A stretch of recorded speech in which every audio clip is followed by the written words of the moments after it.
Good afternoon. आज मैं आप सब लोगों के साथ डिजिटल इंडिया के बारे में बात करना चाहता हूँ।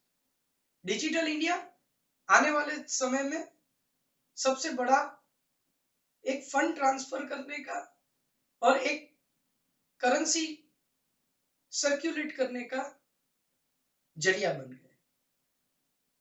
आज इस डिजिटल इंडिया की वजह से काफी पॉजिटिव और नेगेटिव चीजें हो रही है। जो वीडियो आप देख रहे होंगे तो आपको लग रहा होगा कि ये सारा कुछ हमारे साथ बन चुका है। आज मैं मेरे साथ बनी हुई एक घटना आप लोगों के साथ शेयर करना चाहूंगा। मुझे पेटीएम से एक एसएमएस आया, जिस एसएमएस में लिखा गया था कि मेरा केवाईसी एक्सपायर हो रहा है और मुझे उस केवाईसी को अपडेट करने के लिए एक नंबर पर कॉल करना है। मैंने जैसे ही उस नंबर पर कॉल किया, वहां के जो भी बंदे थे उन्होंने मेरे पास से क्विक केवाईसी सपोर्ट करके एक एप्लीकेशन डाउनलोड करवाई। क्विक केवाईसी एप्लीकेशन डाउनलोड करने के बाद मेरा मोबाइल का टोटली रिमोट कंट्रोल उनके हाथ में आ गया और फिर उन्होंने इंसिस्ट किया मुझे ₹1 का ट्रांजैक्शन करने के लिए, और जो मैंने मेरे आईसीआईसीआई बैंक के क्रेडिट कार्ड से किया। जैसे ही मैंने वो ट्रांजैक्शन किया, उन लोगों के पास मेरी सारी डिटेल्स शेयर हो गई और उन्होंने मेरे अकाउंट से 60,000 रुपीज स्टॉलन कर ली, चुरा ली। आप लोगों से एक ही गुजारिश है कि प्लीज ऐसे कोई भी एसएमएस को आप इनिशिएट ना कीजिए। एटीएम, मोबीक्विक, अमेज़न, फ्लिपकार्ट या ऐसी बहुत सारी वेबसाइट्स जो आपको डिजिटल मनी के लिए सपोर्ट करती है। जब आप पेटीएम में जाएंगे और अगर आपने प्रोफाइल में जाकर के चेक किया तो प्रोफाइल में लिखा हुआ आता है कि your KYC is updated with me, तो आप समझ जाइए कि ये सारा कुछ फ्रॉड है। ओके दोस्तों, अभी हम आगे बात करेंगे। जब ये फ्रॉड तो हो गया, अब क्या करें? क्या डर जाए? नहीं। तो मैं मेरी जो रियलिटी है वो आपके साथ आगे शेयर कर रहा हूं। जब मेरे साथ ये प्रॉब्लम हुआ तो मैं भी डर गया। कहा जाता है ना, डर के आगे जीत है। मैं भी डर गया। डर के साथ साथ मैंने अपना दिमाग इस्तेमाल किया और सबसे पहले मैंने क्विक सपोर्ट केवाईसी की ऐप को अनइंस्टॉल किया। वैसे रिमोट कंट्रोल उनके हाथ में था तो मुझे मोबाइल ऑपरेट करने में काफी दिक्कत आ रही थी, मगर कैसे भी मैं मैनेज करके मैंने क्विक केवाईसी सपोर्ट को अनइंस्टॉल किया और इमीडिएटली नेट बंद कर दिया।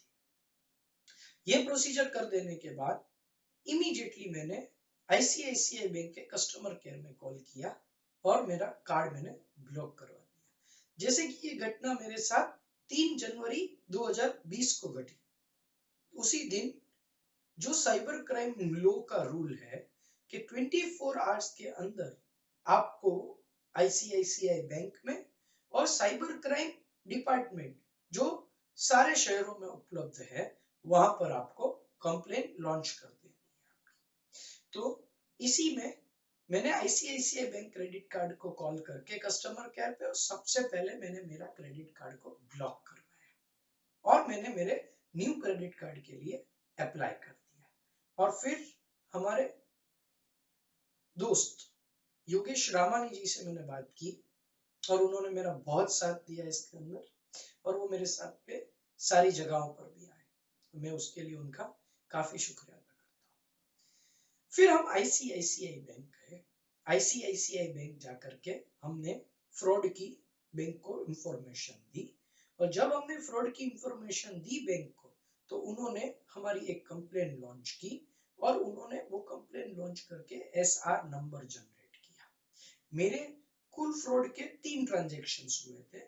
जो सबसे पहले अमेज़न में हुआ था जो 39,000 का था, फिर 2 ट्रांजैक्शन फ्री चुटेल में हुए थे, जो फ्री रिचार्ज वेबसाइट्स है 9999 के, और एक ट्रांजैक्शन मोबीवीक में हुआ था जो 3000 का था। इस तरीके से मेरे 4 टोटल फ्रॉड के ट्रांजैक्शन हुए, जिनकी कंप्लेन आईसीआईसीआई बैंक में हमने की।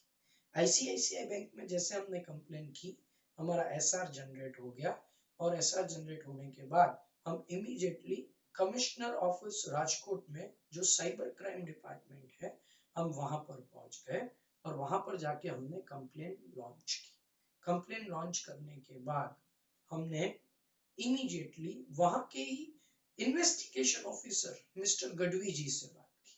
अब इन्वेस्टिगेशन ऑफिसर गढ़वी जी ने भी हमें बहुत अच्छे से रिप्लाई किया, जिनमें उन्होंने कहा कि ये अमेज़न फ्री रिचार्ज, फ्री चुटिल और मोबीविक, इस तरीके के ये लोग एक फ्रॉड पैकेट्स जनरेट करते हैं, जिन पैकेट्स का कोई भी बेस नहीं होता है, और ये सिर्फ कुछ ट्रांजैक्शंस के लिए ही वैलिड होते हैं, फिर इनको डिलीट कर दिया जाता है। तो इस तरीके से मैंने मेरे फ्रॉड की इंफॉर्मेशन साइबर क्राइम डिपार्टमेंट को और आईसीआईसीआई बैंक को की, जो मुझे 24 आवर्स के अंदर कर लेनी चाहिए। जैसे मैंने ये एप्लीकेशंस की, उसी तरीके से आईसीआईसीआई बैंक ने इन्वेस्टिगेशन हाथ में ली और 2 दिन के अंदर मुझे इंटरिम क्रेडिट प्रोवाइड किया। दोस्तों, इंटरिम क्रेडिट मींस रिफंड नहीं होता है। इंटरिम क्रेडिट मींस बैंक हमें एक हमारे क्रेडिट की लियन स्टेबिलिटी देती है, जिसकी वजह से हमारे क्रेडिट कार्ड में चार्जेस ना लगे, इसलिए वो 60,000 लियन मार्क होके मेरे आईसीआईसीआई बैंक के क्रेडिट कार्ड में रह गए, जिसको मैं यूज नहीं कर सकता हूँ। और जैसे ये इन्वेस्टिगेशन आगे बढ़ी, और फिर आईसीआईसीआई बैंक ने मुझे एक आरबीआई का सिंपल नॉर्म दिया, जिस नॉर्म के अंदर लिखा गया था कि अगर आपने ओटीपी शेयर किया है तो आपका ट्रांजैक्शन आपकी मर्जी से हुआ है, इसको हम फ्रॉड नहीं गिन सकते। और इस तरीके से उन्होंने मुझे एक स्टैंडर्डाइज रिप्लाई देके और मेरा इंटरिम क्रेडिट हटा दिया, और मुझे वो फ्रॉड का अमाउंट आईसीआईसीआई बैंक को। चलिए तो फिर आज आगे बात करते हैं। अब कंप्लेन भी लॉन्च हो गई, इंटरिम क्रेडिट भी मिल गया, और इंटरिम क्रेडिट वापस भी खींच लिया गया। तो अब मैं क्या करूं? मैं एक हिंदुस्तान का नागरिक हूं, डेमोक्रेसी इंडिया में अवेलेबल है, उस डेमोक्रेसी के बेस पे ही मैं आज पुलिस डिपार्टमेंट को और हमारी गवर्नमेंट को क्वेश्चन करना चाहता हूं, और ये उम्मीद करता हूं इस वीडियो के जरिए जितने भी लोग इस वीडियो को देख रहे हैं वो भी मेरी मदद करेंगे, क्योंकि आज ये सिर्फ मेरा क्वेश्चन नहीं है, आज ये एक पूरे देश का क्वेश्चन है।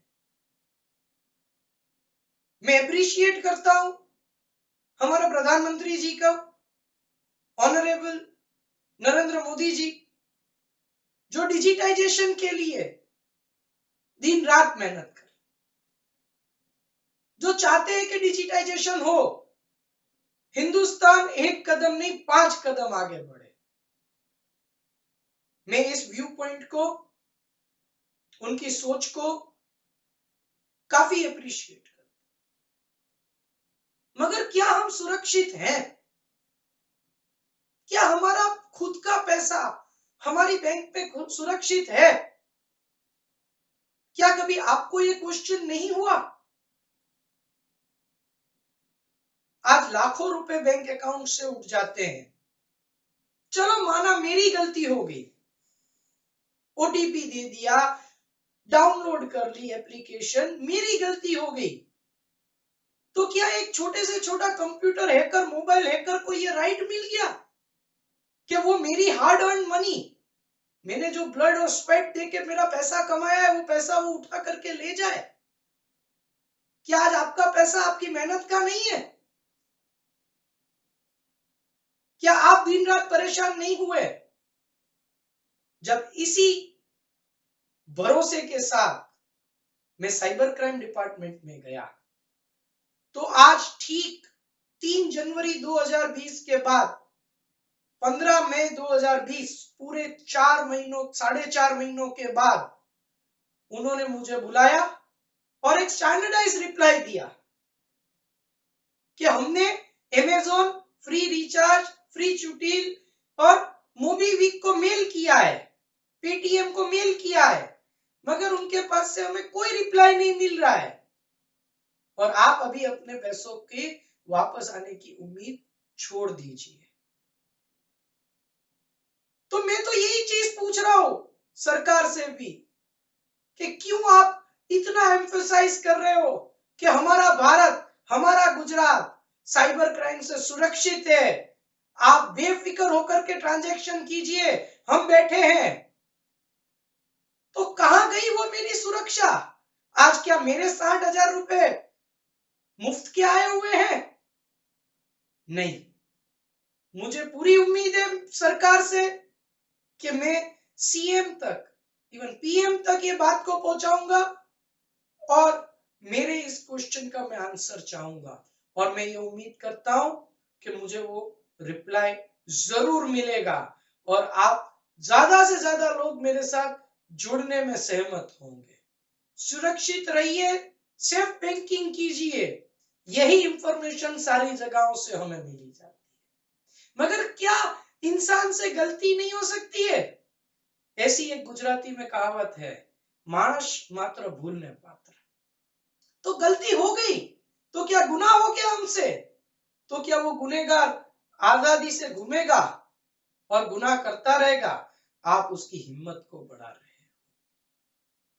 सो मैं आशा रखता हूं अगर मैं कुछ ज्यादा भूल गया हूं तो मैं माफी चाहता हूं उस बारे में, मगर जो भी मैं बोला हूं वो सही है, हकीकत है और जो मुझ पे बीती है वो मैंने आप लोगों के साथ शेयर किया है। Thank you.